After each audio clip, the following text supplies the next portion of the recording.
Hey, everybody.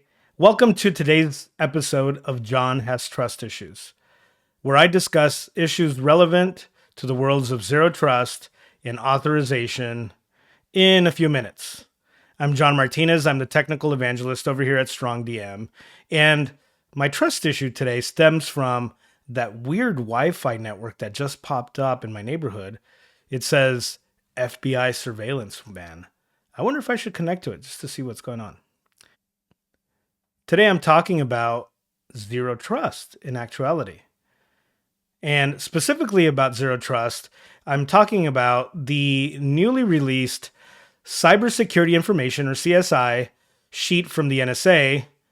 And I did not see that Wi Fi network in my neighborhood, just FYI. It's all about the TLDR for this new paper that they released called Advancing the Zero Trust Maturity Throughout the Data Pillar. And it's a very important addition to their already great list of zero trust related content, things like embracing zero trust, things like some of the DoD materials around zero trust architecture, etc.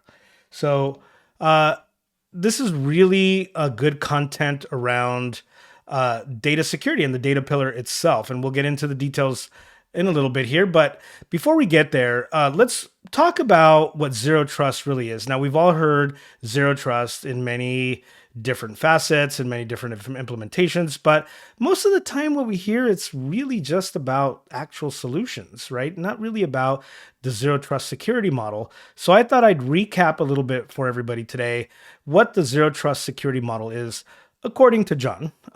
So, there might be other interpretations of it, but I think I'm pretty close. But, I want to bring some meaning to it. And it does deserve some merit here. So let's take a look at the zero trust security model really quickly. So first of all, one of the first core tenets of zero trust security model is never trust, as is the name zero trust implies, right? So it's about not trusting any connection or any user in your network. I liken it to the alarm system you have installed in your house. And if you've taken the time to secure your house, you know that locking your doors and windows just isn't enough. You've installed an alarm, and you've installed some cameras to go along with it. And sometimes these alarms and these cameras work hand in hand. And that's a lot of what, the zero trust part of never trust really goes. All right, so let's talk about the next one. The next aspect of the zero trust security model is always verify. Now, what this means is that every connection, from every user to every resource must be explicitly authenticated, authorized, and that's regardless of where that connection is coming from. So in the alarm system, when I get home, I enter my alarm code to disarm the system. But it could be that, the cameras are still running. So again, it's always verifying and it's always taking a look and keeping watch. All right, so what's the next aspect of zero trust? It's to assume breach.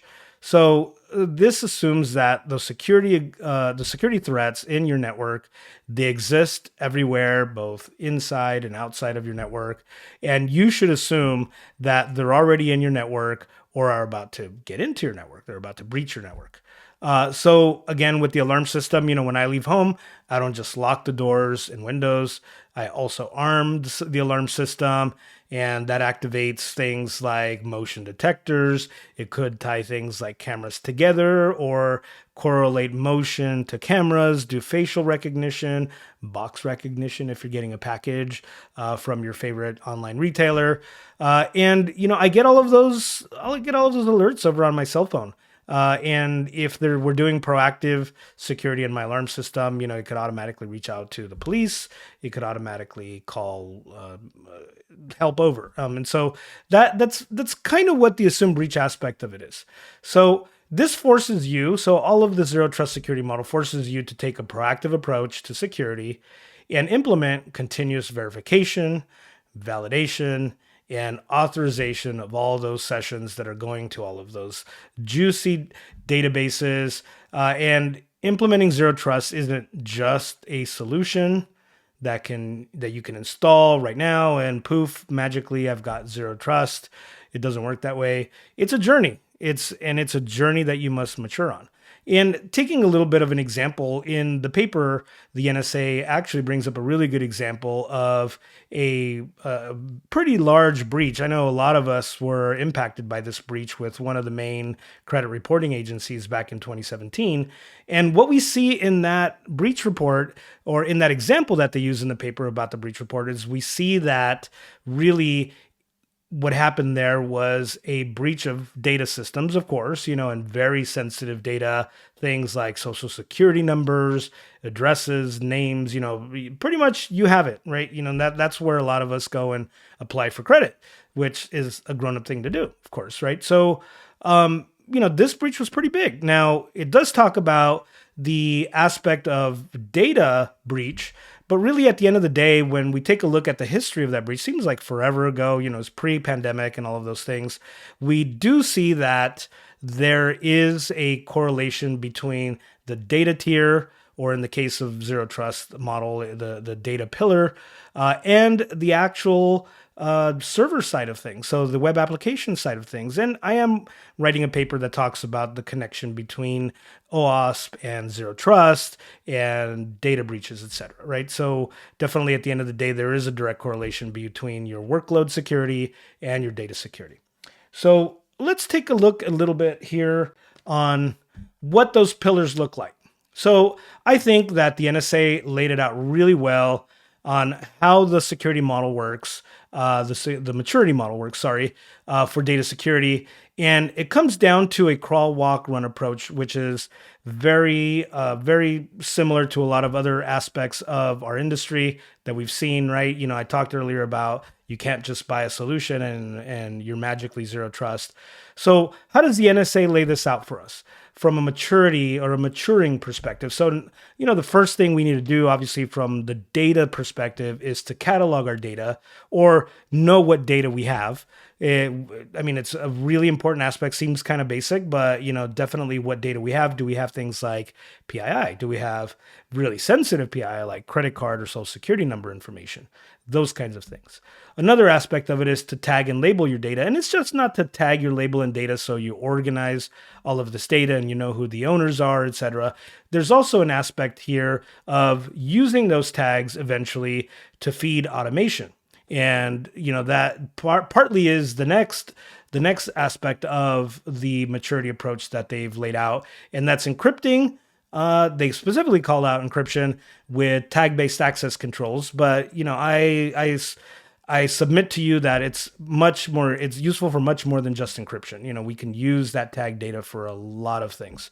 Like, for example, if you've got some kind of policy-based access control in your environment, you can feed a lot of that tag data over to your policies so that you can use those as the resources that you control access to, which brings us to the next point, and that's about automating granular access controls. These decisions on access and triggers for additional security are what you'll want to automate. And so that's a great aspect of maturing from basic, intermediate, and advanced. Really, at the end of the day, and the advanced maturity is to automate that response to access controls to your data tier.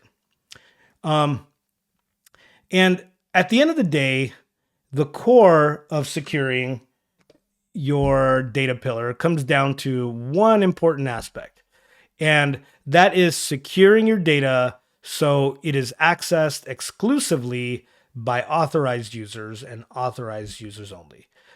So that really is what the data pillar security maturity model is that the NSA has laid out. It's a great paper. Highly recommend you read it.